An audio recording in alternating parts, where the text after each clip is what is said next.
So I'm delighted to be moderating two sessions this morning, each a conversation between one of our at-home curators and a designer whose work we feature in the exhibition.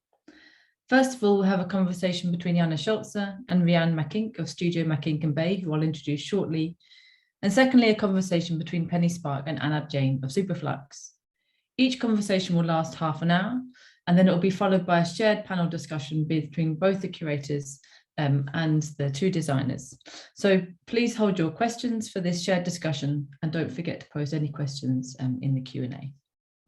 So I'm delighted to welcome Rhianne Mckink, who leads Studio Mckink & Bay together with Jurgen Bay. And founded in 2002 in Rotterdam, the studio explores an expanded idea of the designer and their work across projects in public space, in product design, in architecture, exhibition, and the applied arts. Jana, I'll hand over to you. Thank you so much, Kat. Rhianne, are you there? Yes, I'm there. Do you see? We can't see you at the moment. Yeah. But... Oh, here I am. Yeah. Bravo. Thank you so much. Hello. Hi, Jana. Oh, what a delight to have you with us. And thank you so much for making the time. We have two projects by you and Jürgen in the exhibition that we would like to talk about here in this half an hour conversation. Both projects are in a section called Shelter, and more specifically in a part where we address kind of concerns around and questions around refuge and escape. Kat, do we show some images of the projects? Do I have it? I thought you had it. No, we have it. Sorry. I can put it back up if you'd like for a moment. Okay, I thought probably not. Perfect. Yeah, let's kind of very briefly, while we introduce the projects, probably have the image up. That might be easier for our participants. Rhianne, I would like to kind of start probably with High Spot. That is the tall object in the back. If you could kind of explain to us a little bit the background, how it came about. It is a project from 2007. So very, very different kind of situations and conditions where it was conceived. Yes, it was done in 2007 for Vitra, and it was called My Home at the moment. It was an exhibition. It was a free submission of free exercise. And we addressed three topics. It was a room in perspective, where this one was placed in, a small desk, and a high spot. And the high spot was the idea of being at home, different level. So a serious different level, on a high level, that you can be part of the room itself, but be on a high spot. So they can see you, but you have a kind of a concentration. You're almost at the ceiling of your own house, and perhaps you look outside or to a blind window or a blind wall. And it's more the idea that you have a concentration piece within your own home, because that's always the case. Or you have a room, but now we have more open spaces in general, instead of the classic division of a house. So that was the first idea, actually, of the high spot. Reading this project, and that was exactly how it happened to us while we were curating the exhibition. So we started reading the project from the perspective of the pandemic, and it became more and more kind of urgent and relevant to us, where High Spot kind of also allowed us to question the suitability of our current homes.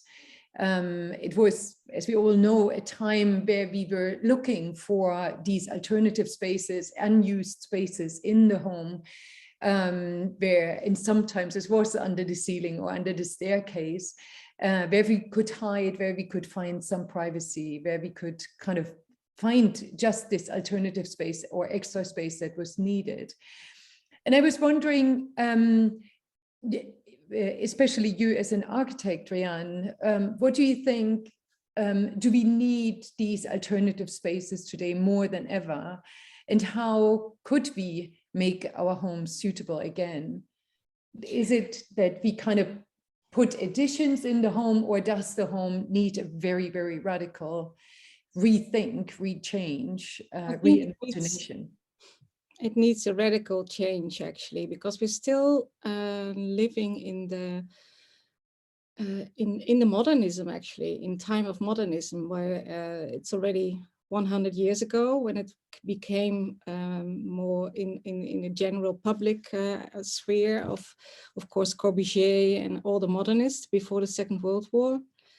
And it's still the living machine. I think it's still the idea that we have this division between cooking, a living room, sleeping, and now what we discovered with the pandemic, that working was never addressed like that, or a bit like a small space perhaps, but now everything came together much more, and it was so much more layered, and actually you wanted to have a space for yourself, or you needed a different kind of divisions. We're not anymore, the living room I think is overrated in general. It's still a classic idea. It was for me always a classic idea of having this special room in your house where there was this first a television, but now without the television is gone almost. The fireplace and then the television, and now we're more as in the whole house, we have our own spaces of reading or working on our little tablets or small computers. So I think we really have to rethink actually the home in general. I think a lot of people worked actually in the kitchen. One of my friends, a lot of people worked in the kitchen at a big table, because there is this huge table. And you had a kind of a neutral background. I don't know. Yeah, I think it was, it's an old, the floor plans didn't change for over 100 years almost. When I see, I'm quite shocked always. Yeah. That's very true. We also looked into research where you can clearly see how work has been designed out of our homes since the Second World War. And all of a sudden, this is far too little addressed in our view in the current discussions, that we actually need to kind of redesign work back into the home. It's not the question of connectivity and little tablets or laptops. But it's exactly this question of, is the kitchen table good enough for that? Yeah. I would probably move this question a little bit further. You might know that we start this exhibition with a project by Martha Rössler, Housing is a Human Right, where we highlight the political nature of domesticity. And your work is very often conceptual and addresses social, political, economic, and ecological conditions. Do you feel that the pandemic has changed our homes and made them even more distinctly political? And do we need most urgent kind of radical ideas for that, but which really address the political nature of the homes? Now, we as an office, and I think I can speak about, we love actually public space much more than the home. I think public space should be our home. And that was quite a challenge with the COVID, that the public space was not allowed to be anymore almost. The libraries were closed, the theater was closed, even sometimes the streets, you couldn't be there in the evening. So you were kicked back to your real home, to your front door, behind your front door. And that was for me quite shocking that happened. That I lost my public home. And I'm not so, I know it's your own home or a room it's very good to be yourself and your own identity. I think that's really important, but I think it's a bit, for me, it's overrated, the home. I would like to speak about that we have to look much more back to the public home. So also the high worker could be it was made for home, but also with a little view on the public space. You could put it in a library somewhere you can use it everywhere, actually, outside even. Mm-hmm. So I feel also that is very much connected to this question of, I mean, even more delicate, if we are now all working from home, you know, where is the opposite? The opposite that for such a long time was the space that work provided. And so it is very needed, this kind of the public space as a home that keeps us in balance, probably. Yes. Yeah. Mm-hmm. And also to meet other people than only your family and everybody. What was also within the Netherlands, at least, it was that they all talked about a lot about the families in general, that you always were with more people in the home. Mm. But I know from a lot of friends and so that a lot of people are also on their own. So it was not crowded, you're completely on your own. And I think that was not very healthy in general. And I think we need public space also to address the common world, and not only property, because it's always about property, but we have to look after our general public space. That addresses the question of the shared and kind of solidarity between people and how we kind of use certain spaces together, which brings us probably to the second project that we have in the exhibition, that is this project concept room, Nomad Furniture. Could you talk briefly about that, and then we can also take the slide off? Yes. Yeah, I love the slide because it's this big boy with this small piece underneath. I've never seen these two together, so it's so nice. And it's so funny because the nomadic piece, it's a kind of a backpack. What you see, if you can, the idea that you can carry it with you, your sleeping bag actually, and it was more it was made for the Textile Museum in the Netherlands, and it was within the range of 100 years of textile, of living, so from the 1900s till 2010. And we had every decade, we made a kind of a proposal of the idea of a room, what was specific of the home during that time. If you look at the 19th century, it was a lot about the home was more about, or it was poverty, or you were showing off your pieces. And then the 20s, the living machine of how to behave, actually. It was like a living machine, how to behave, and then this was about the 2000s, the 2010s, actually, around the 2010s and 20s, so the future. And it was more on our lives, our own life, and especially for Jürgen also, he was kind of a Prada nomadic person. So he was always asked to be somewhere in luxurious circumstances without payment, but you could stay somewhere in a luxurious area. And what do you need then? You need lightness, you need something to take with you. You're almost your own, you can take your whole life in a suitcase, actually. And people even did that as an experiment, to live from a suitcase. So you don't need so much, you need invitations almost, and you could travel through the world. So, and then we made 3 pieces. This is the sleeping bag. We made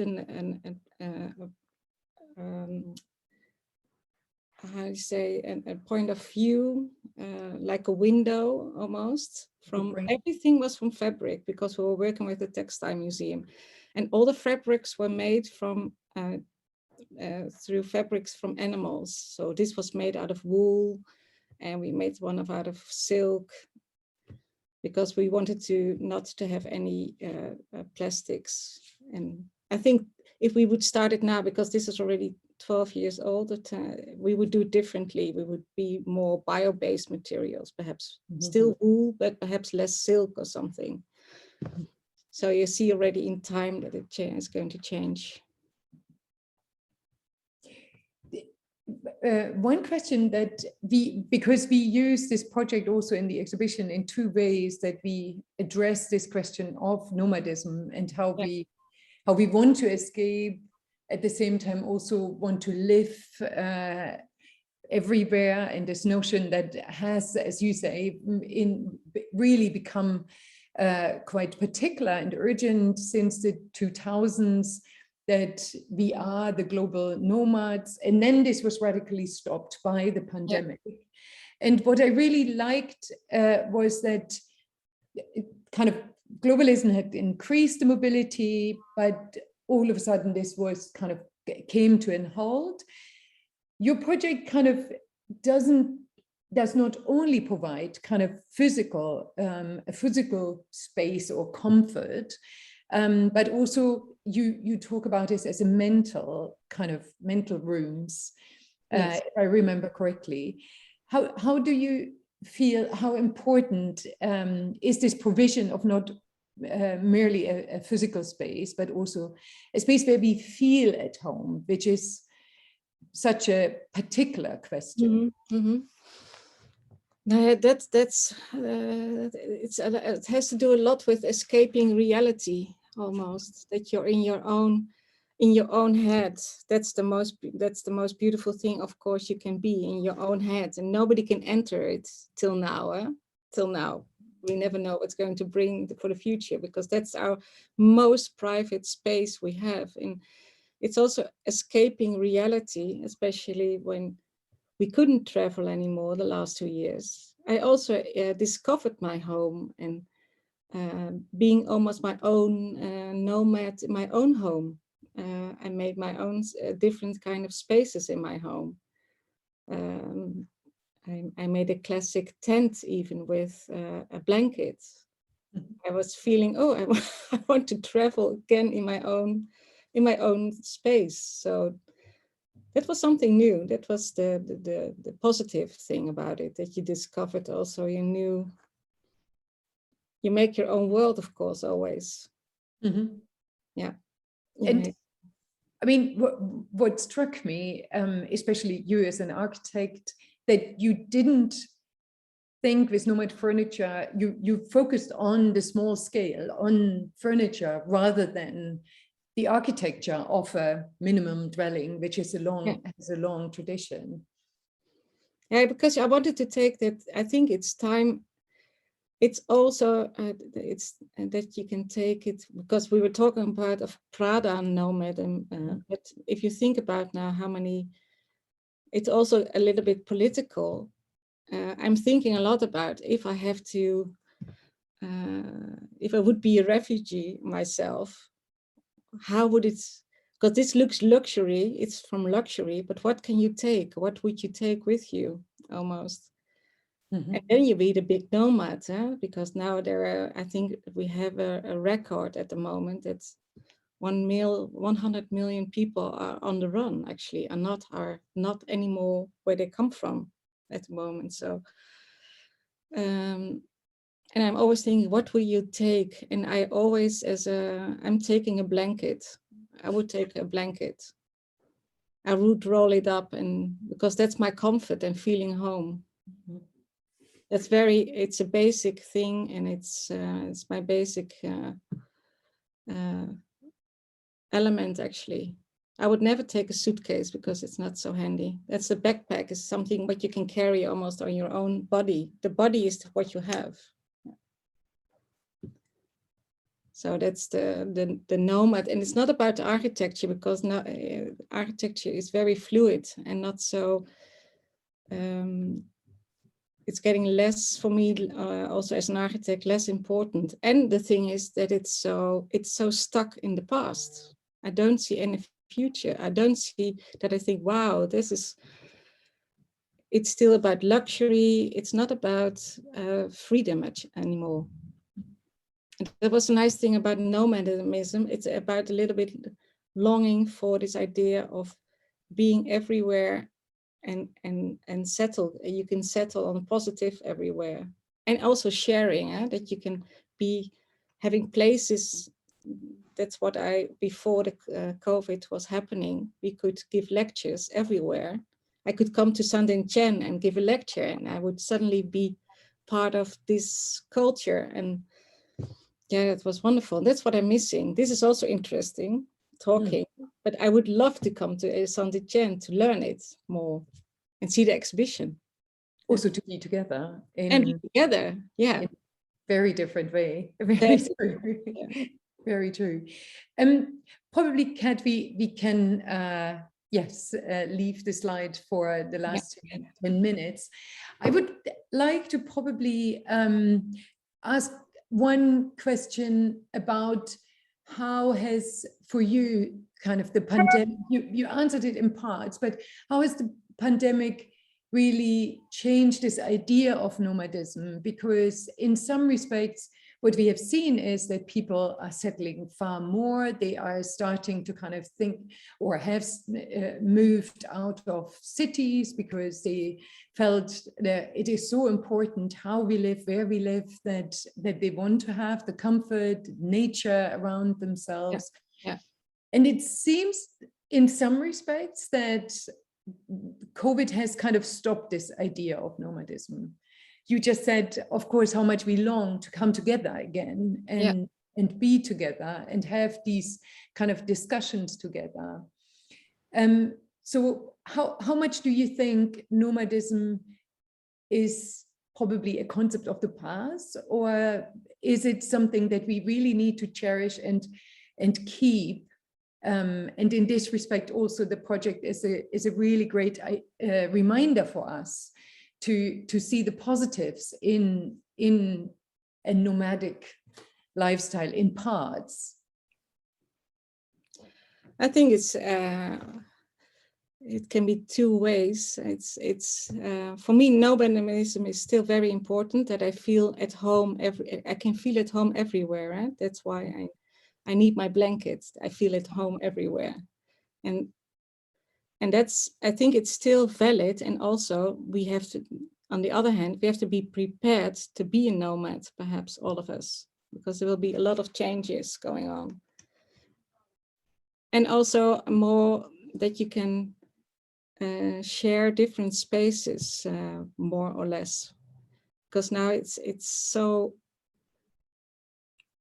overwhelming that you are after the COVID, I thought it would become a change, but not so much changed actually. And that's, but what changed is interesting, at least in the Netherlands. People want to go more to the countryside and want to be more independent.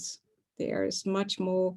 I know it's still an elite group or a selected group, but a lot of people are much more involved into making your own vegetables, growing your own vegetables, free energy, trying to keep it, less regulations, because that was the whole point. If you were out of the border, if you didn't have, or you were sometimes, if you didn't follow the rules, you were a nomad anyhow. You couldn't stay, or you couldn't enter some places. So you have to find your own way. So now nomadism will become even more, I think. Interesting. I would like to kind of close with a question we want to ask all designers, the same question at the very end. And also to kind of connect our conversations back to not only the exhibition, but to the Biennale itself. And we would like to ask this question: what does bifurcation mean for you? Not necessarily in this regard to these two projects only, but also for your whole work, for the work of the studio, especially given these kind of new conditions that we find ourselves in. Yeah. And first, I'm going to ask you a question back, because I discussed it yesterday with Jürgen, and we were looking it up. It's like, and we couldn't find the real meaning of it. It's like dividing, like a river is dividing in two. But how do you see it within the exhibition? The real text of it.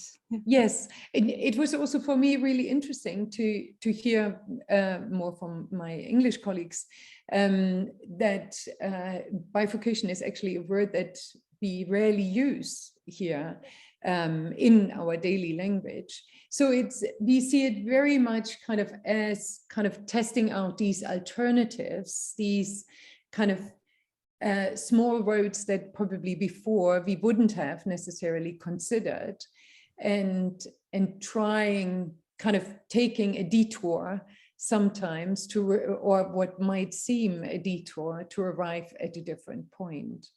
So in this respect, I think the whole kind of pandemic that also delayed the Biennale for a year also kind of bifurcated quite a lot and made this topic far more urgent than it was probably seen or would have been seen at the beginning. Yeah. No, I think it's really needed, and also that's nice that you took these two examples of us, because we're in a big transition. This was just a start. It was just a small exercise in general. We have to change completely. And that's what I also mean. We are still in this idea of the modernism, everything, we can make everything, but the world decided differently at the moment, our Earth. Yeah, so this was just a small, where do you want to see each other? And that's why I'm a bit shocked that everything goes on. Everybody's starting to travel again and doing this and this. I'm happy also that we do now online or something, that we don't have to travel, but we also have to rethink our homes. What do we need? What do we need at the moment? And can we be a nomad, or can we bring our work not in the home, but can we find new public spaces where we also can share things, not offices, but can it be a third category in open space, perhaps outside? Or once we also did for Vitra, that was part of it, was the slow car. I don't know, I don't have an example, but it was competing with not with the chair. It was like a small, it was a small box which can drive almost, that you have an office outside as a small, not a car, but with a chair on wheels almost. And I think it's still valid. We have to be much more aware. I would like that people go outside of the homes, even make them smaller instead of bigger, because the square meters are huge at the moment per person and expensive. So it's crazy. It's all over the top. What are we doing? So and on the other hand, offices are empty here, and warehouses there's still a lot of offices empty, but we still want to keep them. So the transition, it's happening, but we don't believe it yet. We don't believe it's really going to happen. And also architects say they don't do it. So that's why I believe that the design is actually more starting point of showing. And then architects are dinosaurs. They come later, 10, 20 years. So most of the projects also take much longer. It made very long, and a lot of money is involved, and people, and so that's the nice thing about design. It's a quick turnaround. You can have a big, much quicker answer to things. Yeah. I think this brings us to a close. Thank you so much, Rhianne, for joining us, and please stay with us for the conversation, for the discussion. Yes. In an hour. And I hand over to Kat. Thank you, Jana, and thank you, Rhianne, for a fascinating conversation that touched on some key themes around the idea of work, public space, and nomadism, which we'll come back to later in our discussion. And I can already see some questions coming in. So now I'd like to introduce our next conversation, which is between Penny Sparke and Anab Jain of Superflux. And Anab Jain is a designer, filmmaker, and co-founder of Superflux, founded in 2009 with John Ardern, and which is a critically acclaimed London-based foresight, design, and technology company. So Penny, I'll hand over to you, and I'll leave the slide up for a moment. Yes, just one moment, because I think we need to see us speaking, I think. But if If Anab could put on her camera, that would be brilliant. Great. Great. Welcome, Anab. It's great to have you here. Thank you for joining us. I'm really pleased that we were able to include the film in our exhibition. We included it in the well-being section. It could have gone in, I think, a number of sections, but we chose to put it there. And in that section, we focused on the relationship of with the world of nature in the home, with the idea of sustainability, and with issues around health. And we felt that your film, with its focus on growing plants and food in new ways, did fit into our nature section, so that's where we placed it. But because we aren't able to actually see the film today, I'd be really very grateful if you could tell us all about it. Tell us how it came about, really, the origins of it. Sure. So the film is actually the documentation of a project called Mitigation of Shock that we did in the studio quite a few years ago, about 5 years ago now. And really, we were exploring the hyper object that is climate change, as Tim Morton calls it. The idea that climate crisis, climate change is so big, and or global warming, the idea that it's so vast and distributed across space-time that it's very difficult to really grasp what it means for individuals. It's very difficult to understand what individual actions we can take, or what are the ways in which our lives will actually change in an everyday sense. For many people around the world, this is already a reality, and it's becoming ours as well. And when you look at graphs like NASA's graphs of temperature index growing, this kind of sort of rising arc of dread, it's very difficult for people to see themselves in those graphs, in those data sets, in those numbers, to understand actually what this means. And so our real question was, what does it mean? What does it mean actually to live with this challenge? Not to consider it as a problem that can be solved, but as a predicament that we must learn to navigate. And so we really started by asking questions like, what food will we eat? Really, what will our homes look like, as the first point which people can connect to, people can understand the challenges around food, because we consume it every day. And so that became a starting point, and we started to do a lot of research in conversations with people and scientists at NASA, at the Met Office in the UK, and many other experts and individuals, to understand this kind of complex landscape, and then try and imagine, what if in one possible future, the Western world, say London, has moved from a sense of abundance to scarcity, where we find imbalances in our economic system, where supermarkets might not have food anymore, and those sorts of questions. And based on those questions, we started to ask, what food will we eat? And in order to respond to those questions, led by John in the studio, who's a maker, started prototyping what we call rudimentary food computers that we were building from salvaged and found and abandoned materials, really wanting to turn, we like to say, today's waste into tomorrow's dinner. And we were really experimenting with different growing systems, hydroponics, and then we settled on the idea of fogponics, which is a system where you just grow food using nutrient fog, so no water or soil is needed to grow these. And over the course of a year, we built these fully working food computers that were powered by fogponics that would grow food really quickly, very fast, really quickly. And then around that, we wanted to create the conditions within which this home, which has these food computers, operates. So what are the books? So people books, we had books like how to grow in a scarcity, how to, all sorts of recipes, including Fox Creole. And we had a book called Pets as Protein, to really provoke this thought that what is that world that we live in? And then when visitors were invited to walk through this apartment in an exhibition called After the End of the World, curated by Jose Del Vincente at the Center for Contemporary Culture in Barcelona. And as people spent time in the apartment, they gathered evidences of this altered future. At no point were they told that this is about climate change or global warming, but just seeing all these different the radio show playing, networks of growers sharing food through an interface, a view out of the window that showed a different London. It all started becoming clear that this is a familiar yet different world. And the film is a documentation that captures this narrative journey of a resident who's changed to live with these altered circumstances. Thank you very much. That's a really good description and a good background.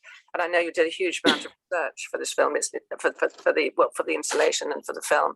A lot of work went into it. One thing that's interesting for me is the way in which it's a sort of it's a kind of hybrid. When you the beginning of the film, we recognise that we're in somebody's flat. There are familiar signs of comfort, signs of inhabitation, signs of leisure, if you like. And then suddenly we move into a much more laboratory-like space. It changes visually. Could you say a little bit about that sort of transition, the hybridity, and also then about the kind of aesthetic that shifts? Because we're moving from an aesthetic of familiar comfort into an aesthetic of science, almost technology. Sure. So a lot of our work for quite a few years is been steeped in the idea of what people call speculative design or speculative realism, where we try and perhaps create cautionary tales, but through a journey that takes people from the familiar to the strange. And so with that, we were thinking a lot about the experience of different types of visitors. And we were hoping to provoke an emotional reaction or kind of an emotional connection. So it doesn't feel like a sort of, I am looking at some artwork, but I really am inside of it. That was really important for us to really feel that embodied emotional experience. So when people walk into the apartment, some people will walk in and then they close the door because they think, oops, we accidentally entered someone's house. Let's find another route to continue this exhibition. But there was no other route. It was a one-way journey through all the works. So then they would walk in and they're saying, okay, yeah, there are clothes, there's a sofa, there's toys of kids, there's a newspaper, there's half-drunk cup of coffee, there's a kitchen, there's, but slowly. So in a way, we wanted them to feel that they've entered something familiar and even slightly comfortable. And as they started looking at things and listening to the radio show, we wanted them to transition from the familiar to the strange. And therefore, as you turn around the corner, what would have been a comfortable living space has now been given up for food production and consumption and contraptions of all these different growing systems.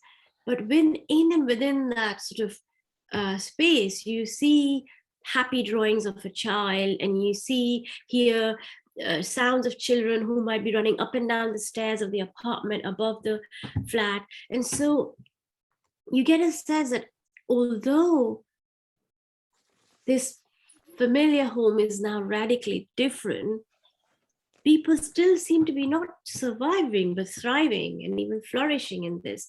And that was really important for us. So to say that, there are other ways of living, which may not involve current ideas of comfort and abundance and material abundance, actually, but could be other ways where we have formed alternate relationships with each other of care and support and solidarity, and we could still thrive and we could still be happy. And so that was the reason we had this kind of transitional space. Yeah, that makes perfect sense, and I think it's very effectively done. One of the it's a very short film, but it's very, very rich and has so many things in it. One of the things I liked a lot, and it relates actually to one of our other sections in the exhibition, was when there's a discussion about the neighbours, and at one point the comments made, they weren't our kind of people, we didn't like their music, we didn't talk to them really, and now we talk to them. We're part of a community. We still don't like their music, but we're living differently with our neighbours. And I think that's also something happened with COVID, that we suddenly looked and met our neighbours and got to know them. Could you talk about that aspect of it? Because I think it's fascinating. Absolutely, that's such a good point. John, especially, who also wrote the script and narrated it. We've had a lot of these conversations about, we can be, as Keller Esterling says, we are in this kind of binary and loop where you're right or you're wrong, and you're right and you're wrong, and we feel like we've been pushed into these situations where we have to choose between one or the other, and we tend to very quickly judge and now even cancel people based on those very binary decisions. And we wanted to provoke this idea that maybe another way of thinking is appreciating differences and still learning to live with each other.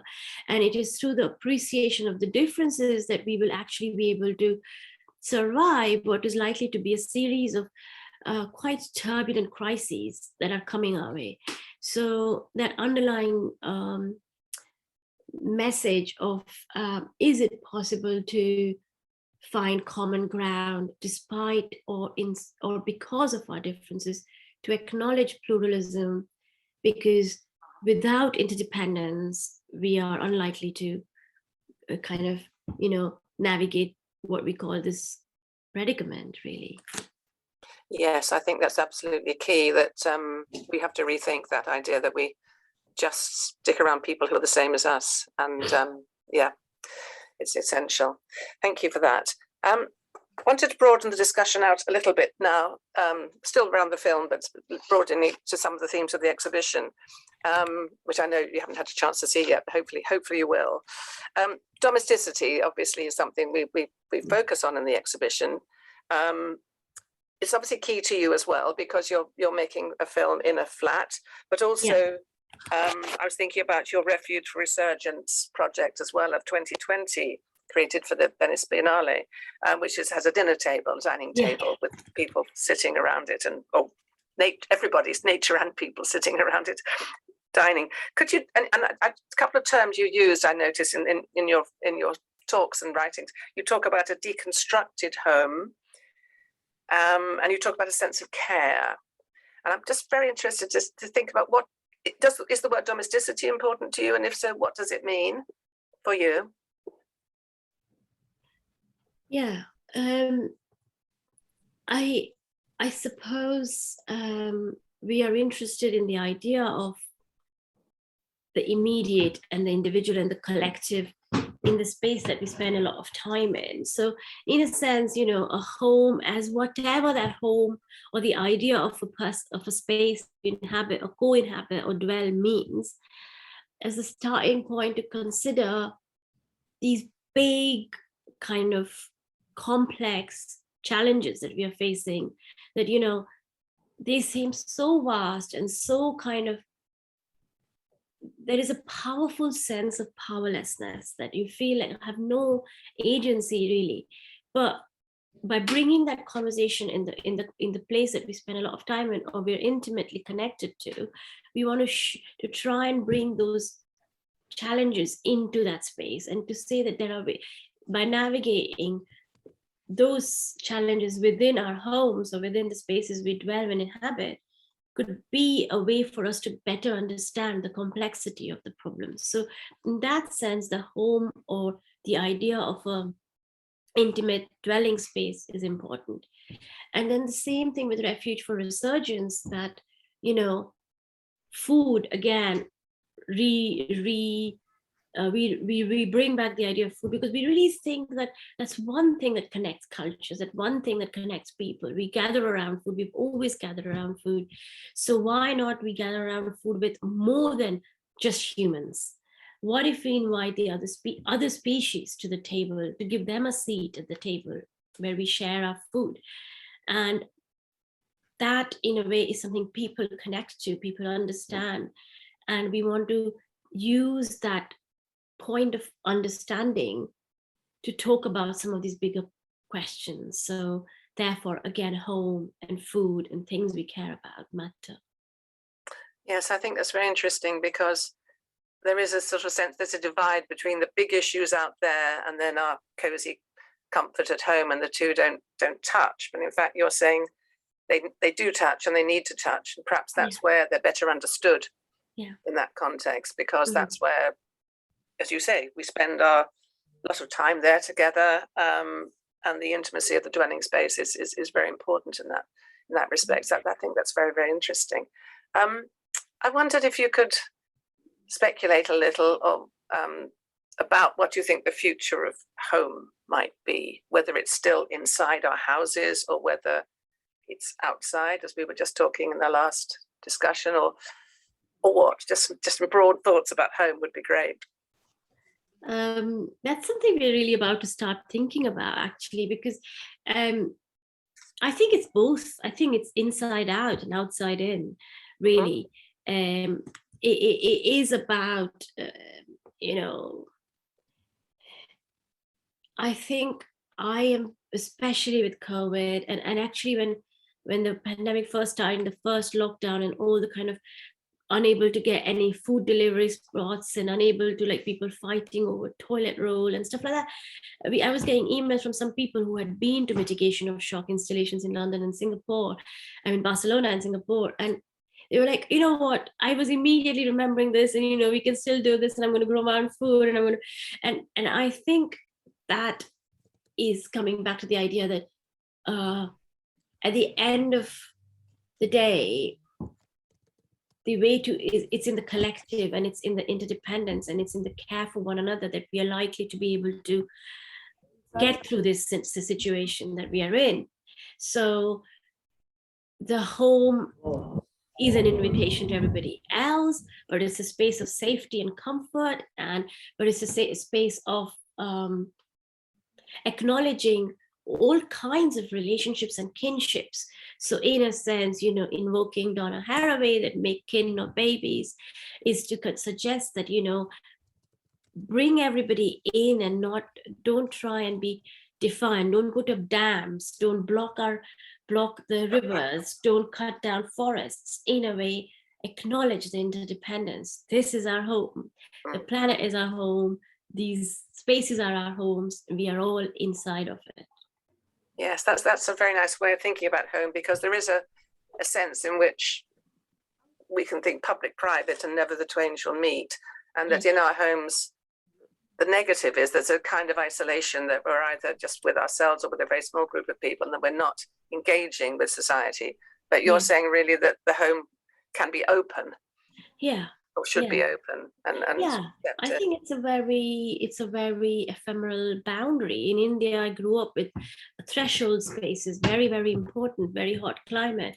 We were mostly living in the verandas and in the thresholds, where you're neither inside nor outside, and we were still felt very much connected to local community of neighbors. So I really wonder what our new threshold spaces can be in all sorts of weathers and climates, and how those threshold spaces become spaces for solidarity, Yes. Back to COVID just for a moment. I mean, we're not talking just about COVID, but it's so much in our minds recently, the last couple of years.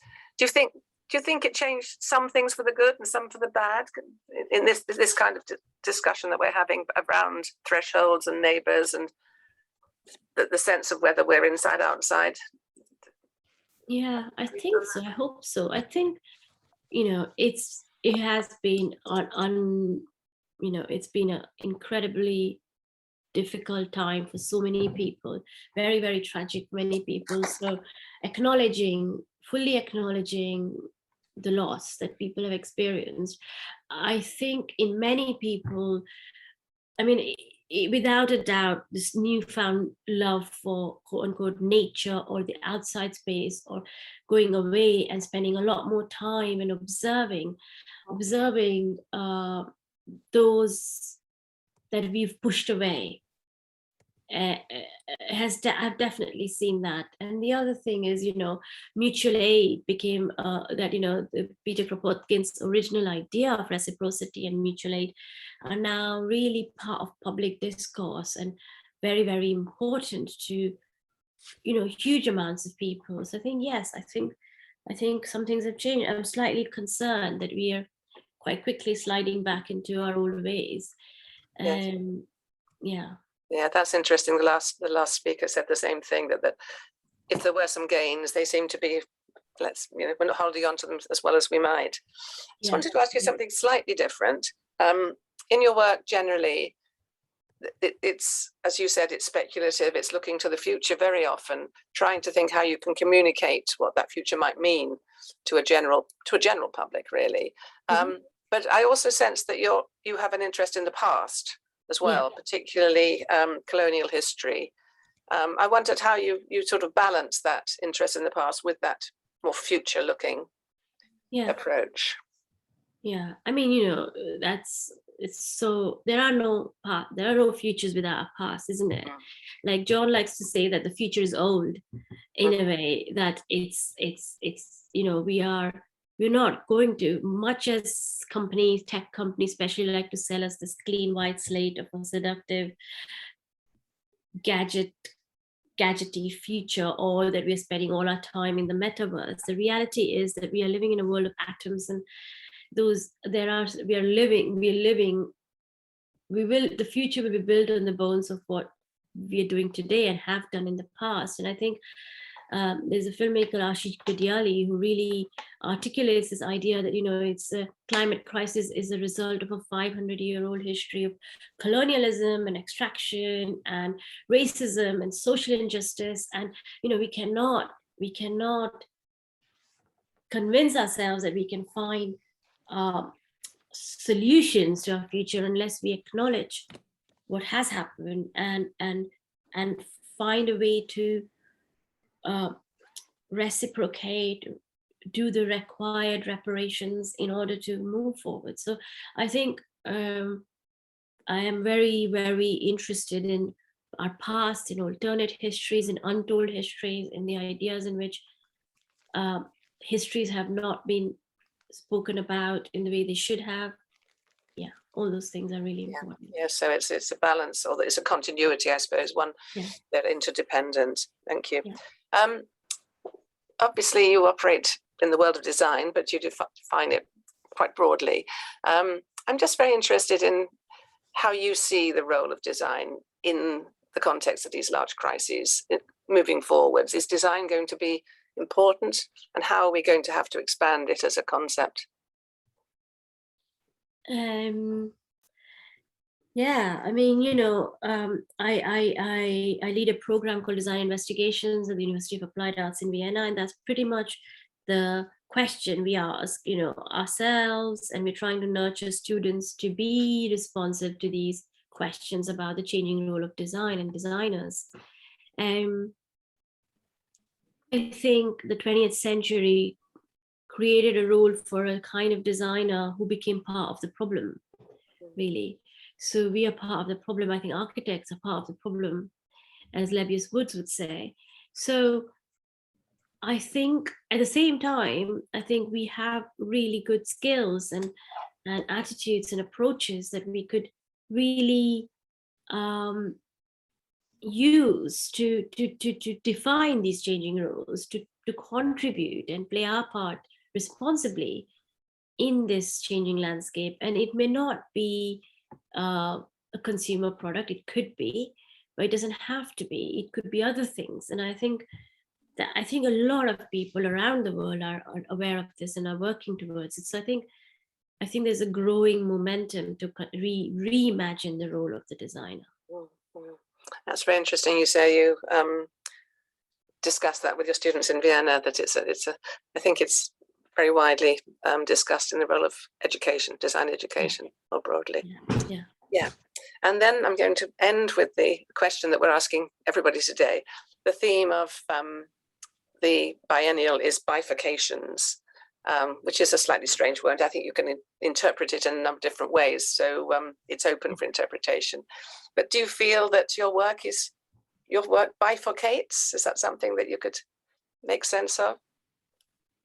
Yeah, I love the theme. I love the word, and it really resonates. Yes, it does.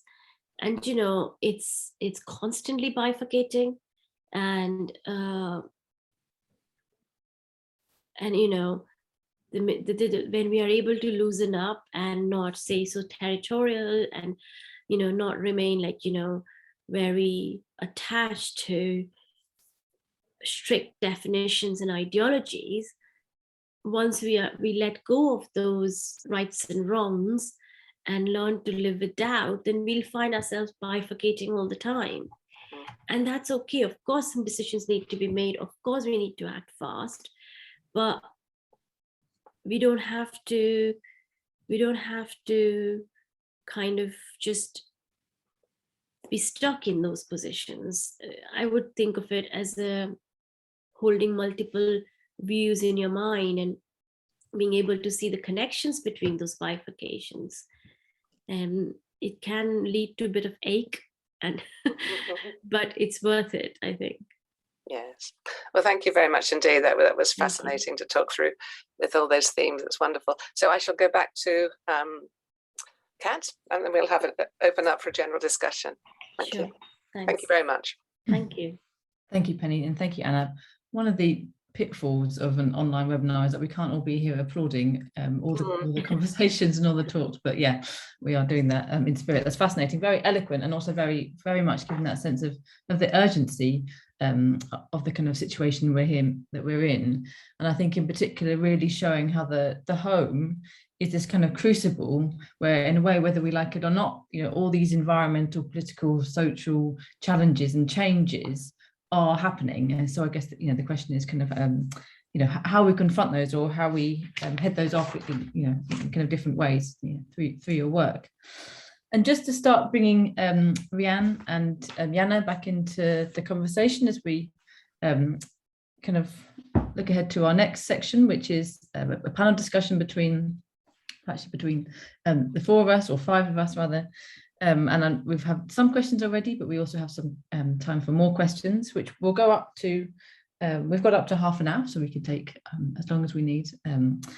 I feel in some ways we could talk for a long time, so we'll probably try and curb ourselves. But I thought there were some really interesting common points between your discussions. On the one hand, this idea that that is very much the home is in this period of transition. You know, Rhianne talked about that in terms of the idea of kind of the work in the home, and how the home is not equipped, and how we're not designing really homes that are equipped for this kind of transitioning world. And yet we see through Anab's work that designers who are trying to kind of deal with that transition, but also overcoming those kind of binaries, and also interestingly seeing that both of you turn to the past in your designs for the present and the near or far future. But I thought I would take the chair's privilege, as it were, and ask the first question, which is around, to a degree, both of you talked also about how it's not just our interiors or our products, our spaces that are changing, but also that we are changing to a sense, and that's maybe coming through design, or is being necessitated by, you know, the kind of the complexities of the world we're in. And I wondered, from your position, whether we should or could, or how do designers redesign ourselves. And in my mind, I have the work of the Italian radicals from the 60s and 70s who moved from, you know, designing objects because they didn't think that they were enough, to instead talking about designing behaviors. And I wondered if that idea of designing behaviors or redesigning our behaviors is something that comes across in both your work. Maybe Anna first. Yeah, I mean, I'm actually a storyteller and a filmmaker by education. My first degree was in documentary film and film direction, so I am very, very much not an object making person myself. And then I did kind of some kind of design interaction stuff. I'm really, really interested in behavior. I'm really, really interested in the relationships we play. And that's something, again, that I want to bring in Keller Esterling's thinking, because it's complex, but it's really interesting, where she talks about interplay, where she talks about the idea that it's not whether it's this object and this object, but what's happening between the two. That is really something where we could not only design, but we have the agency to change that interplay. And it can be done by stealth, it can be done through gossip, it can be done through so many other ways. And I'm really interested in gossip as a tool of activism. So for me, definitely, if all of that falls under what I would say what you're calling behavior in a way. Thank you. That's really interesting to think about the idea of gossip, which, as you say, can actually be, I'm just thinking politics can be incredibly powerful as a tool for change, unwittingly or otherwise. Rhianne, how does that idea resonate with you? No, I was a bit triggered by what you hear me, yeah? Yeah, you hear me, yes. I was triggered by what you said about the Italian group. I'm a big fan of Superstudio from the 70s. And if we think about, we are back in time, we didn't learn from the 70s, the Club of Rome, we didn't learn, and we're just back. We as a humankind, we're bad learners. But now the urgency, it's much more important. So we also, what we do now, we're less into our studio is less in products, to be honest. We have this research called Water School, because if you think about water in general, you can address climate change, the changing, the transition of people, of the moving of people, and the sea rise level rising in the Netherlands, we're a delta and all. And also that you have to be for us it's really important to be less dependent in general. As a human, we're so dependent on globalism in general. On our food comes overseas, and we go to the supermarket. And I think now it's time to be less dependent on all these systems. And it was also, that was so nice about also Superstudio. They wanted to be also kind of nomads, so you could be part of everywhere, and you could be more, I think we have to be more independent, and we're getting more dependent as ever in this time frame of everything. That's not completely the question, but that I was thinking through Superstudio, these wonderful collages they made about this grid, and you could where part of the whole world was one. And we're actually living now in a grid. The whole network is a grid. The whole, how we connect now is even a grid. It's even a grid system. Absolutely. And I think with Superstudio, I think you can see a resonance also with Superflux's work in the sense of that power of storytelling, as you were saying. Yeah. We're always about narratives, and that's the whole thing. It's so nice, but also, is it now Jain or Anab said that the Anab is my first name, yeah. Yes, sorry. Yeah, no worries. Sometimes it's switched. It's so nice that you said gossip, because gossip is also a meaning of storytelling. You tell it one person and the other tells the other person, and that's important, that we tell, that the stories travel around, the narratives, the good narratives, and we try to, and that's that you make a whole narrative about climate change, that we have to look after each other and for ourselves more independent, I think. Well, one more question that I wanted to ask each of you that picks up on what you're talking about there, Rhianne. You mentioned nomadism again, which is obviously important in your work. And I wanted to ask each of you about the kind of place of the others' ideas in their work. So Anab, I wanted to ask your, with the mitigation of shock, it's about obviously a kind of fixed, fixed in place domestic interior. But I wondered if ideas of nomadism, of that kind of shifting behavior, comes into your work. Yes, I suppose peripherally, not in a kind of intentional way. I think what we were looking at was the idea that growing food outdoors is going to be trickier and more and more difficult with extreme weather. So I think our relationship in that sense is to climate, but climate change made visible through extreme weather conditions, at least currently. And so that will require not only people to move, but crops to move. Recently there was this really beautiful piece that Chelsea Steinauer wrote called When They Carry Us With Them, which is about trees that have migrated over a long period of time. And so, in a smaller span, you're seeing crops and you're seeing things move and travel and become nomadic in a way. And so in that sense, the temporariness of the world we live in is what we are interested in, and our response is to acknowledge this temporariness, that contingency, and remain contingent, remain provisional, remain adaptable through storytelling, and now more recently in our work, myth making. So I would say that we're not directly talking about living in a nomadic way, but I think some of those themes feature in the work. And it really does something. I've been reading about this idea that how trees and plants are moving or have to move in order to kind of maintain their equilibrium in a sense of dealing with climate change. And Rhianne, I wanted to ask you about a word that appeared in Anab's talk on a few occasions, which is about the idea of comfort. And I wondered how much the idea of comfort comes into your work. Now, for me, it's comfort is actually, it's not only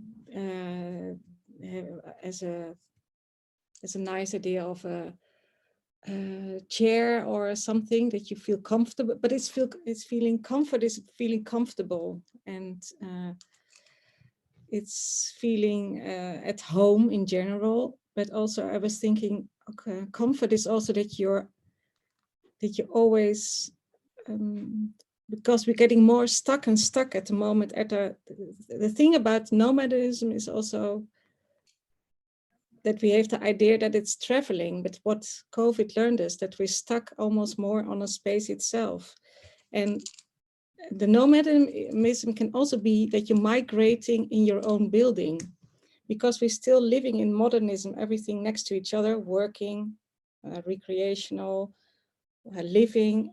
But now we have to turn it around and make it like almost like a vertical building that you can work, live, and also making your own food in at least 20% or something has to be grown within your own perimeter around you, instead of being dependent on somewhere outside of the city or far away.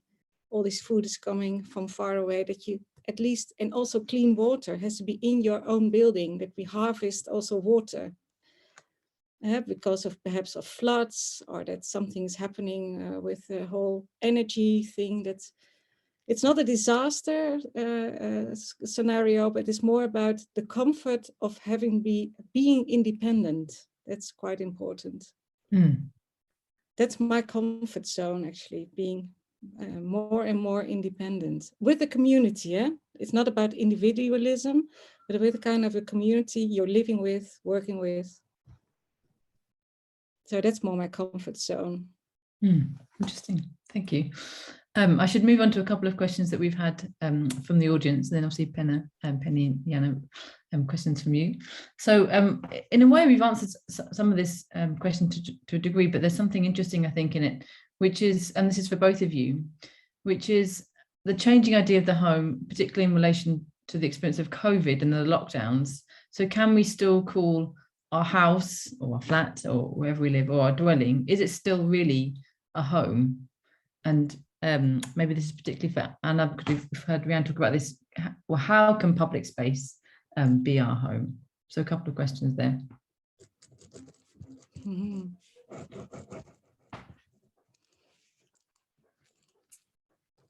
Yeah, I have one thing is that home is where the heart is. So that's always that's almost like a tile you can write it on, but it's more, the home is more that you feel.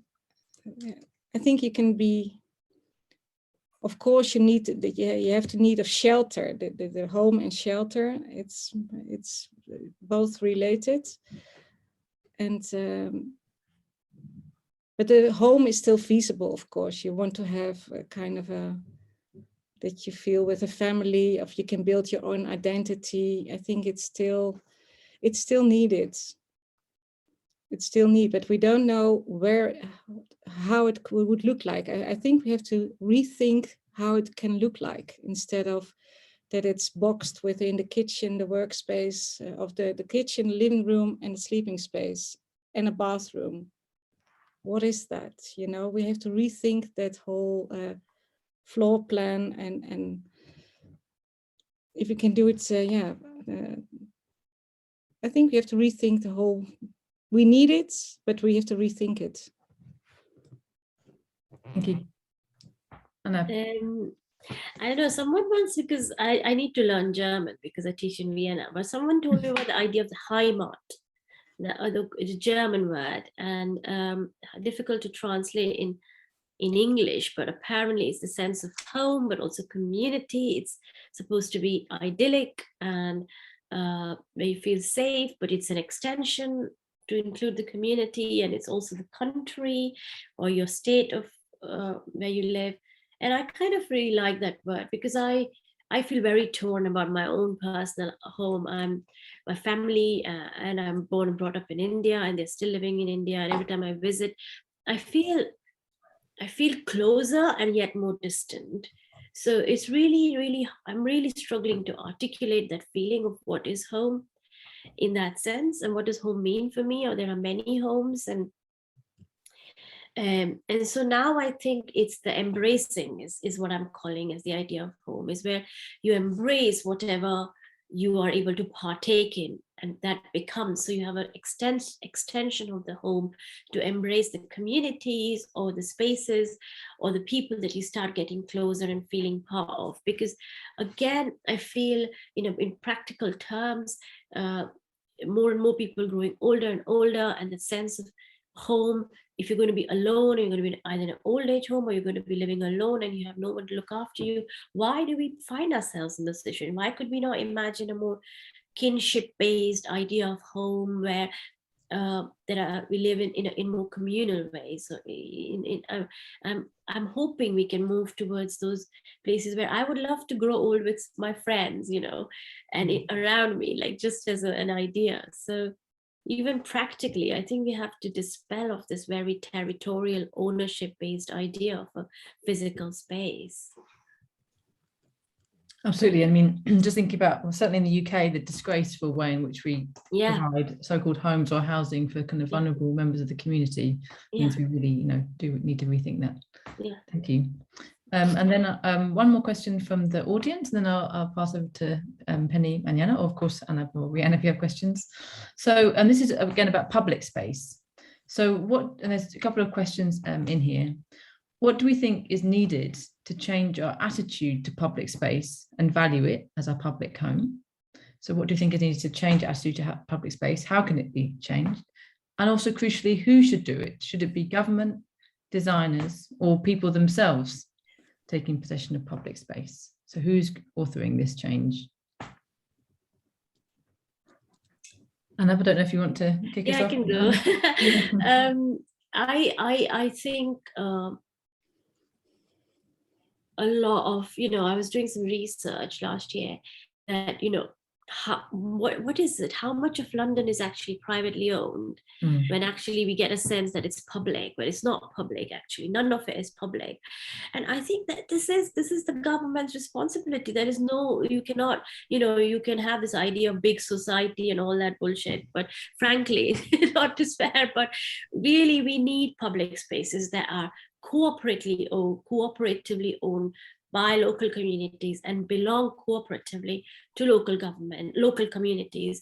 It's a civic spaces for civic use, for community use. You cannot privatize everything and then say, oh, you're allowed to play in this park, but don't you dare take a photograph, or, don't you dare do anything else. And I just think we need more of this. And I think we need to champion cooperatively owned civic spaces by the communities, for the communities, created and given to us by the government.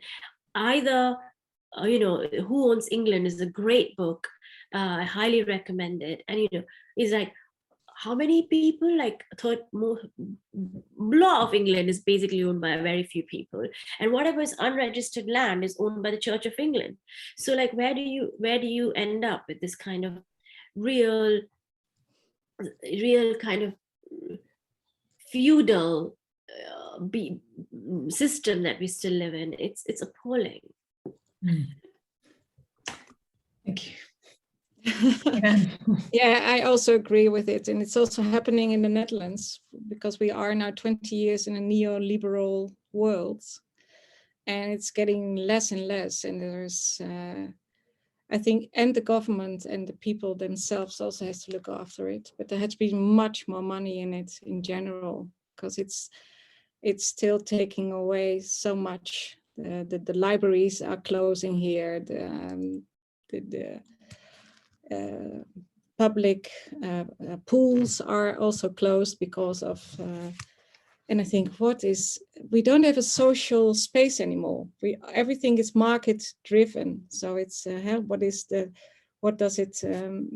value of it is only speaks about value in terms of money, but not in terms of social value. And I think, that needs a complete radical change. We need to be much more seriously on the street and protesting against that, actually. Because it's also why we are now in the neighborhood of Rotterdam, and you see it's all about property, private property, or big investors. It's taking over by, even farmland is not owned by farmers anymore, by big investing people. So the farmers get dependent. But that's another discussion. But it's changing from public space, narrowing it down to even. Where we are dependent on is by big companies. We're not ruled by government anymore, but by the big companies now. And it's, you saw it changing within 20 years with little steps, and suddenly this big leap is there. It's like, whoa, what's that? Yeah. No, it's a serious question, and the surveillance is enormously, and that's also, I think, you couldn't even enter a cafe anymore if you didn't have your QR code. So we are now so in or out. We're in or out of the system. So that's also, and that was the bad thing about COVID. Huh? You're in or you were out. It's interesting, isn't it, as these kind of shocks to our system of COVID or the climate change, they force bifurcations, but those bifurcations aren't necessarily positive steps in the sense of, as you say, increased sort of surveillance, or with the buying up of land for carbon offsetting by kind of bigger kind of private enterprises. So I think that need to kind of maintain an eye over these kind of bifurcations. Yes, yeah. Penny, Jana, would you like to? Yes, Penny. I've got a question. It's slightly left field, but I thought it's worth asking. Very conscious that we're 5 women on screen, which is very nice. I was wanting to make a picture. You both work in male-female partnerships, so I mean, it's chance on one level. But I was interested to hear from both of you whether you think the gender issue is still around, because we're not talking about it so much now. It's we've moved to climate change and food and water and sort of general global issues and supply issues very much. I just wondered what you both thought about where we are on that question. Anab first, maybe. It's very much an issue. Like now, it's I mean, in our practice, John says his brand is to remain invisible. He hates to do any kind of public talking, or he's just he's the maker. So we've never had this kind of between us. We've never had a kind of a gender issue as such. But externally, I think it's changing a lot, as you said. But I think in traditional industries, because our consulting work is often with companies, or I mean, I think there's a sense that as a woman, you are expected to be more considerate, provide emotional labor, and expected to provide more pastoral care than if you were a male leader equivalent. Those are some of the things I feel and experience. But in general, it's there. It's not so much. It's getting better, but because ecological feminists would argue very much that those things are aligned. That feminists and ecological concerns have a lot of alignment. Yeah. So Rhianne, I'd be interested in your view on that. Yes, I'm thinking about it. Now I saw it changing, of course, and especially in the cultural field where we're in. It's there are more women working actually than even students. I'm still teaching and have a lot of female women students. What makes me happy, I think, okay, that's a good thing. But we have to be aware that we're still making combinations, because otherwise they consider it again as a separate thing. Oh, that's a female activity. Yeah? And then, but I'm very interested in, I love to be within the queer community, and that's, you see also changes, different kind of language we have to discuss. It's also, we need there a transition also. It's not about female and male anymore, but we have to embrace the complete border of this, of the gender discussion, and also make it, because we're still an exception, we still kind of, the cultural world is still an exception within the reality. But I'm very in favor of making it much more as an activism. We have to be loud almost, because women have the tendency of to be not speaking out that loud, of always apologizing. That's a general statement, but I think we have to be very activist and make up our minds. But you still see in big companies, it's still male driven. And that's, I'm a bit worried about. That is now a division between, and especially in the Netherlands, we don't have enough people on the high end of big CEOs. We're very on a low level. Yeah. So I'm much in favor to keeping up.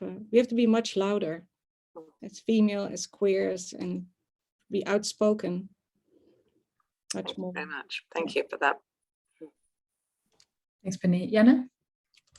Would probably like, to extend this question a little bit further, but bring it back to the interior. The interior is a space, as we talked about before, where we probably also as individuals kind of live our dreams and fears.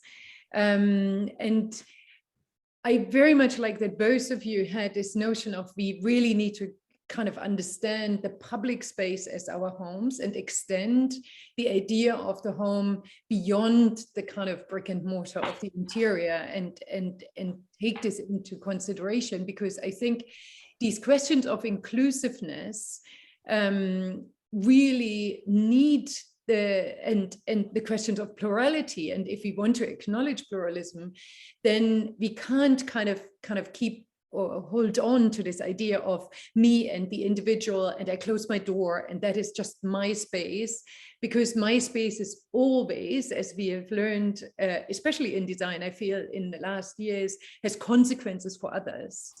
So how do we kind of start?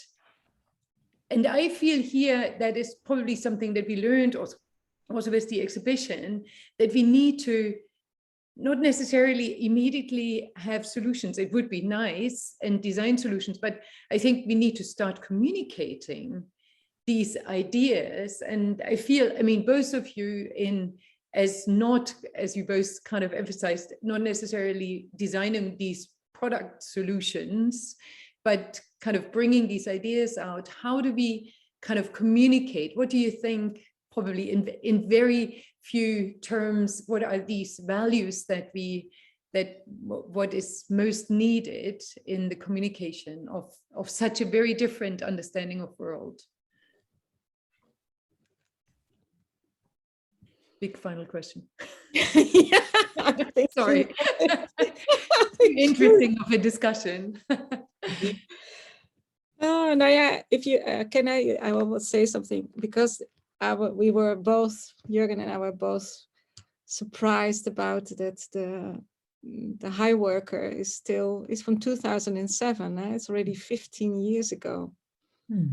So one way or the other, you need, and then with Vitra, they said, yeah, it's too early. It's too early. They always talked about, it's not good for the market. Yeah. So that's why it stayed as a conversation piece. And I think we still need conversation pieces and and also the value of these things, and be in contact, because because I'm originally trained as an architect, there's still a big gap within the design world between architecture and design. There's still, that like we come at the last point after first urban design, architecture, and then interior, and then design or something within this row. But we are much quicker than the architecture, like I said before. So we have to I would love that the next generation would work together much more, that they also appreciate each other's education much more, that the architect can work together with the designer instead of always this section, this modernist idea of you come after when we have been doing our job. So this design thinking has to overcome the whole range of education, because you still get, and I think it's within education, we have to also change perhaps education